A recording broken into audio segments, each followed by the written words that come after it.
नमो India में हूँ Acer pipe. स्वागत है आपका वर्ल्ड अफेयर्स हिंदी में। तो आइए समझते हैं कि आखिर मामला क्या है। दरअसल यहाँ जब आप एक ऐसे आर्टिकल देखते हैं जो कि अपने आप में एक अद्भुत दृश्य को दर्शाता है, जब आपको यह पता चलता है कि रूस के राष्ट्रपति पुतिन जी वहाँ के महिलाओं से कह रहे हैं कि कृपया करके करीबन 8 बच्चे को पैदा करें या फिर उससे अधिक। आखिर ऐसा क्यों मांग किया जा रहा है, जब आपको यह पता होना चाहिए कि जिस तरह इजराइल हमास वार चल रहा है, बिल्कुल ऐसा ही कुछ साल पहले शुरू हुआ यूक्रेन रूस वार, जो आज भी जिंदा है और ताज़ा है और आज भी चलता आ रहा है। ऐसे विषय में ऐसा क्यों मांग रखा जा रहा है, क्या है इसके पीछे षड्यंत्र या फिर विश्व के ऊपर क्या प्रभाव पड़ेगा, ये एक जानने की स्थिति होता है।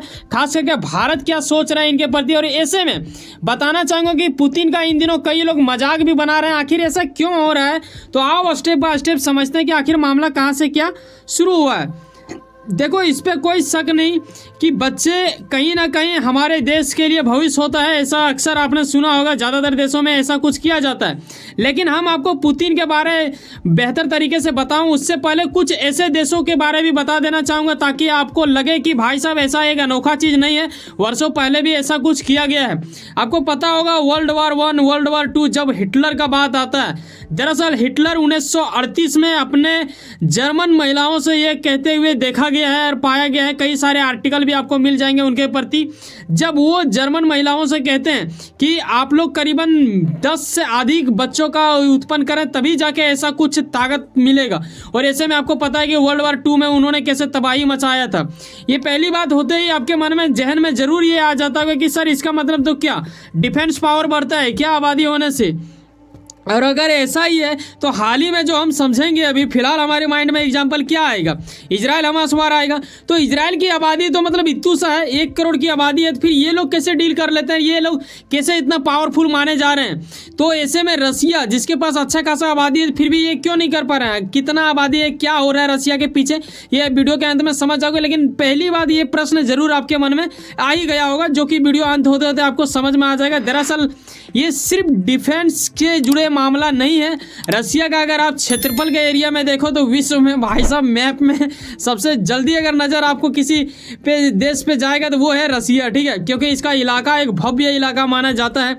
तो आओ समझें आगे कि आखिर और कितने देश में ऐसा कुछ हो रहा है, ताकि हम रसिया के बारे में बेहतर तरीक़ा से समझ पाएँ। देखो, ज़्यादातर देश में जो हो रहा है वो अलग बात है, लेकिन खास करके इंडिया में रह रहे लोगों का एक तरह से आप देखोगे तो एक अलग माइंडसेट बन गया है। ऐसा क्यों हुआ है, क्योंकि हमको ये बताया जाता है कि भाई साहब आप जो हो ना, आपके यहाँ पे लोग अंधाधुंध है और गरीबी रेखा तो आपको पता ही है कितना अधिक है। तो यहाँ लोग आबादी के मामले में जैसे ही सुनता है, ज़्यादातर लोगों के जब आप बोलोगे कि भाई साहब उनके घर में ना 11 बच्चे हैं, तो वो बोलेगा क्रिकेट टीम है, यानी उनके माँ बाप ना पूरा तरह से मूर्ख होगा या फिर पूर्वज एकदम पूरा तरह से मतलब खत्म आदमी होंगे, इसीलिए इतना कुछ हुआ है, भविष्य का कुछ है नहीं, ये वो इस प्रकार के आकलन करते हैं। लेकिन मैं आपको यह स्पष्ट करा दूं कि देखो, किसी भी देश में, चाहे इंडिया हो चाहे बाहरी देश, कोई भी देश मान लो आप, जो भी समझना है एग्जांपल में, देश में अधिक आबादी होना बुरी है या फिर हम उसे कंट्रोल नहीं कर पा रहे हैं या फिर ये हमारे क्षमताओं की कमी को छुपा रहा होता है, क्योंकि हम बोल देते हैं कि आबादी गलत है, आबादी नहीं बढ़ाना चाहिए। क्या ये हमारी कमी नहीं है, ऐसा भी कुछ आप समझ सकते हो। कई सारे बुद्धिजीवों की ओर से ऐसा माना जाता है कि देखिए, अगर आपके इलाके में आबादी अच्छा खासा है तो वो आपके लिए प्रॉब्लम नहीं होता है। प्रॉब्लम तब हो जाता है जब आप उन आबादियों को एक तरह से कंट्रोल नहीं कर पाते हैं, आपके पास क्षमता नहीं है उन लोगों तक मतलब एक उनका जीवन बेहतर तरीके से चलाने का। तो ये कहीं ना कहीं एक खास बात हो जाता है। इसीलिए आप देखिएगा कि इंडिया में ऐसा ज़्यादातर सोचने वाले लोग होते हैं जिनके फैमिली में ज़्यादा मेंबर रहेंगे, उसे लोग समझेंगे या तो ये मूर्ख है या फिर इनका कुछ दिमाग उतना ज़्यादा तेज है नहीं, ऐसा कुछ अनुमान लगा लिया जाता है। लेकिन वो बिल्कुल कहना मूर्खता वाली बात होगा। अगर उनके पास क्षमताएँ हैं तो वही कर। अब इसका मतलब ये नहीं कि मैं उन चीज़ों को प्रमोट कर रहा हूँ। भाई साहब, इंडिया में 2 ही बच्चे अच्छे होते हैं, ऐसा ही माना जाता है। गवर्नमेंट के रूप से भी आपको प्रचार प्रसार में देखने को मिलता है, जो कि मानना चाहिए, मैं भी मानता हूँ। लेकिन कहीं ना कहीं इन जब बातों निकलता है तो कहीं ना कहीं इन चीज़ों को रखना पड़ता है समझाने के लिए।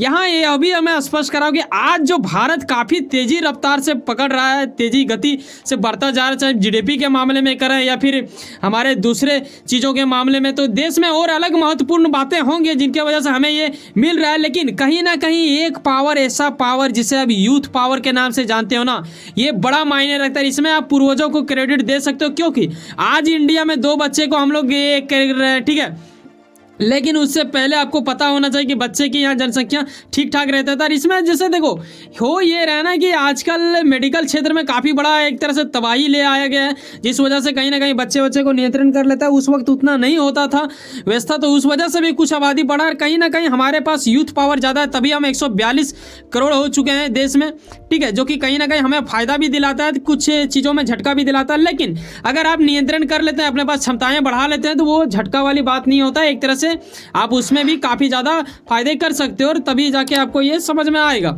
आगे यह समझते हैं कि देखो आबादी के मामले में चाइना तो पीछे था नहीं, चाइना से भी हाल ही में हम लोग आगे बढ़े हैं। लेकिन ऐसे में चाइना की ओर से भी स्टेटमेंट यहाँ देख लो, जहाँ ये लोग भी स्पष्ट करा रहे हैं इनके नेता की ओर से कि भाई साहब बच्चे को इन्होंने एक बार तो नियंत्रण किया था, आपको पता होना चाहिए कि एक बच्चे के ऊपर इन्होंने ऐसा कुछ किया, फिर धीरे धीरे इन्हें लगने लगा भाई साहब आर्थिक व्यवस्था में थोड़ा गड़बड़ ना हो जाए, चलो इसको फिर बढ़ाते हैं। और एक चीज़ नोटिस आप कीजिएगा कि चाइना भी आबादी वाला क्षेत्र है, इंडिया भी आबादी वाला क्षेत्र है, और जहां आबादी वाला क्षेत्र है वहां पे ज़्यादातर विदेशों की कंपनियां एक तरह से आती है और अपना पैसा निवेश करती है, ये भी हमारे फायदे के लिए आता है काम में। और ऐसे ना सिर्फ रसिया बल्कि जापान भी आबादी बढ़ाने में काफ़ी ज़्यादा प्रयास करता है। रूस तो अभी बताऊंगा ही वीडियो के अंत में क्या होने वाला है। चाइना अभी आपने देख ही लिया और वैसे भी उनके पास आबादी ठीक ठाक है, इंडिया के बाद वही आते हैं। ऐसे में साउथ कोरिया का एक अद्भुत चीज़ यहाँ देखने को हमें मिला जब मैं रिसर्च कर रहा था इसके प्रति। देखो इनका ये कहना है कि भाई साहब बच्चे दिखाओ और $10,500 ले जाओ, आप अपने बच्चे का परवरिश करो, बस बच्चा बढ़ाओ। क्योंकि ये साउथ कोरिया का दुश्मन कौन है? North Korea. North Korea south Korea का बनता नहीं है, क्योंकि साउथ कोरिया के साथ तो अमेरिका यूरोप का थोड़ा बहुत सहयोग होता है, लेकिन नॉर्थ कोरिया आपको पता है कि वो अपने ही चाल में चलते हैं। तो यही वजह है कि ये लोग ऑफर भी दे रहे हैं। और रसिया में भी ऐसा देखने को मिला था। आओ अब अंत में समझते हैं कि रसिया क्या कर रही है। देखो रसिया सरकार का अपनी कुछ मजबूरियां हैं। क्या मजबूरियां हैं? यहाँ एक रिपोर्ट सामने आता है जिसमें यह बताया जाता है करीब 2 दशक आने वाले दशकों में आप देखोगे कि करीब 7 मिलियन लोग रसिया के एक तरह से नहीं रह पाएंगे, ठीक है। आबादी धीरे धीरे घटता जा रहा है। करीब 2021 के आंकड़ा के मुताबिक मैं बताऊं तो आपको पता होना चाहिए कि क्षेत्रफल के मामले में तो ये भव्य क्षेत्रफल रखता है, लेकिन आबादी के मामले में ओनली मतलब कितना हो जाएगा इनका 14 करोड़ है आबादी, ठीक है। इससे थोड़ा बहुत ज़्यादा है और ये 2021 का आंकड़ा मैं बता रहा हूँ, हालांकि अभी थोड़ा बहुत बड़ा होगा। तो हालांकि आपको यह भी पता होना चाहिए कि इन्होंने एक ऐसा वार को मोल लिया जिसमें यूरोप पूरा तरह से तो नहीं कह सकते, लेकिन यूरोप का अधिकांश देश किनका साथ दे रहा है? जेलेंस्की का, यानी यूक्रेन का। जब से ये यूक्रेन वार शुरू हुआ आपको पता ये भी होगा कि करीब 1.5 साल से अधिक होने को है। हालांकि ये भी थोड़ा धुंधला इसलिए नज़र आता है क्योंकि इजराइल हमास थोड़ा अभी अपडेट ज़्यादा देख लेता है लोग, ठीक है। लेकिन ये अभी मुद्दा शांत नहीं हुआ, अभी भी ये चल रहा है। सूत्रों के हवाले यह भी पता चलता है करीब 9 लाख ऐसे या फिर उससे अधिक लोग क्या कर रहा है कि जब से ये वार शुरू हुआ है ना, हर किसी को अपना जान प्यारा होता है भाई, ये लोग देश छोड़ के चल गए हैं। वैसे यह भी यहाँ पे बताया जा रहा है कि करीब 3 लाख से अधिक लोग मारे गए या फिर वो घायल हो चुके हैं। और ये कहीं ना कहीं झटका इसलिए लग रहा है क्योंकि इन्होंने एक चीज़ क्या किया, यूक्रेन वर्सेस रसिया वार, जो कि बिल्कुल एक तबाही मचा देता है। एक बड़ा क्षेत्रफल वाला इलाका, एक कम आबादी रखता है और उसके बावजूद ये वहाँ से लड़ता है जिसे पूरा यूरोप का अधिकांश देश साथ देता है। तो कहीं ना कहीं ये भी नुकसानदायक है। तभी इन चीज़ों को महसूस करते हुए यूक्रेन के खिलाफ चलने वाला है पुतिन, जो कि रूस के राष्ट्रपति हैं, इन्होंने ये चीज़ अपने यहाँ के महिलाओं से एक तरह से अपनी जनता के पास एक अपील रखा, एक मांग रखा, जहाँ इन्होंने बताया कि मिनिमम 8 बच्चे तो कम से कम कर ही लो, ये ज़रूरी हो जाता है हमारे देश के लिए, ऐसा इन्होंने कहा, ठीक है, एक मीटिंग के दरमियान मॉस्को में। तो ये आखिर क्यों हुआ क्या नहीं हुआ, ये जानने वाली बात यह भी होगा कि ये अब कई लोगों के मन में आएगा सर जी हाँ ऐसे इजराइल की जैसा तो ये नहीं है, पावरफुल हमें लगता है, ऐसा कई लोग कमेंट करने लगेंगे, ये डिफेंस की तरह कर रहे हैं, हिटलर ने जैसा किया था वैसा तो नहीं कर रहा। देखो मैं हिटलर के साथ तो इनका नाम नहीं जोड़ सकता क्योंकि वो बिल्कुल वाहियात व्यक्ति थे, ये इतना नहीं है। तो ये आपको समझना पड़ेगा, ये 2 देशों के बीच वार है और उन्होंने यहूदियों के ऊपर सताया था, ये बिल्कुल अलग बात हो जाता है। लेकिन यहाँ समझने वाली बात यह है कि इन्होंने भी साउथ कोरिया के जैसा लालच भी देने का प्रयास किया। इन्होंने कहा कि भाई साहब 10 बच्चे दिखा लो और यहाँ पे अब ले जाओ करीब $16,000। तो ये गजब की स्थिति हो जाता है और आपको पता होना चाहिए कि इसमें इनके पास डिफेंस का तो एक तरह से पावर आएगा ही, क्योंकि आप ये चीज़ देखो ना, इंडिया में सेना कौन बनता है? जिसका एक ही बच्चा है वो जल्दी से नहीं बनता होगा, ये आप अनुमान लगा सकते हो। यकीन ना आए तो रिसर्च भी कर लो। लेकिन हाँ एक में भी जाता है, ऐसा नहीं है कि मैं सभी को क्लेम नहीं कर रहा हूँ 142 करोड़ का, लेकिन ज़्यादातर जिस महिला का करीब 3 से 4 बच्चा है या फिर 2 बच्चा है, तो वो चाहता है कि एक हमारे देश के लिए जाए, क्योंकि देश भी तो हमारा ही घर है ना भाई। तो इसलिए भी ऐसा ज़रूरी है कि महिलाएं बच्चे को ज़्यादा रखें ताकि वो उनके भी काम आए। हालांकि इजराइल का एक अलग बात है और यहाँ का अलग बात है, दोनों का एक साथ ना लें, क्योंकि हर वो चीज़ अपने जगह पे खास होता है। वैसे सुनो ना कहीं कुछ ना कुछ काम करते होंगे, यकीनन अपने काम के प्रति काफ़ी ज़्यादा उम्मीद रखते होंगे, यकीनन आपका मेहनत आपका मंजिल बन के मिला। वैसे सुनो ना, सब्सक्राइब कर लो वर्ल्ड अफेयर्स हिंदी और जुड़े रहो मुझसे। चलो मिलते हैं किसी नेक्स्ट वीडियो में। बाय, जय हिंद, जय भारत।